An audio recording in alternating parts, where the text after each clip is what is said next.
মূলধন ২,০০০ কোটির নিচে হলে ব্যাংকের নগদ লভ্যাংশে না। বছর শেষে বিনিয়োগকারীদের নগদ লভ্যাংশ দেওয়ার বেলায় ব্যাংকের ক্ষেত্রে নতুন বিধিনিষেধ দিয়েছে বাংলাদেশ ব্যাংক। নতুন সিদ্ধান্ত অনুযায়ী পরিশোধিত মূলধন ২,০০০ কোটি টাকার কম থাকলে কোনো নগদ লভ্যাংশ দিতে পারবে না ব্যাংক। চলতি বছর শেষে অর্থাৎ ২০২৬ সালের হিসাব বছর শেষে ব্যাংকগুলোর লভ্যাংশ দেওয়ার ক্ষেত্রে এই নিয়ম কার্যকর হবে। আজ শনিবার এ বিষয়ে এক নির্দেশনা জারি করেছে বাংলাদেশ ব্যাংক। নির্দেশনা ব্যাংকগুলোর প্রধান নির্বাহীদের কাছে পাঠিয়েছে কেন্দ্রীয় ব্যাংক। একই সার্কুলারে ব্যাংকগুলোর ঘোষিত লভ্যাংশের মধ্যে সর্বোচ্চ ৫০% নগদ আকারে দেওয়ার সীমাও বেঁধে দিয়েছে বাংলাদেশ ব্যাংক।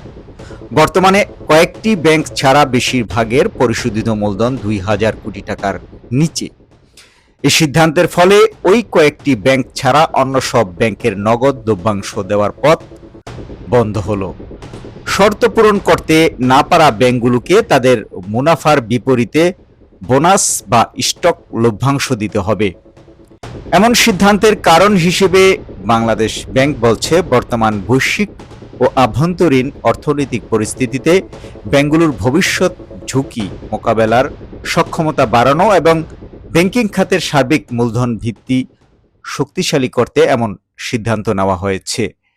ব্যাংকগুলোর লভ্যাংশ দেওয়ার ক্ষেত্রে এ বিষয়ক ২০২৬ সালের ১৫ মার্চের আগের সার্কুলারের বাকি নির্দেশনা বহাল থাকার কথা বলা হয়েছে।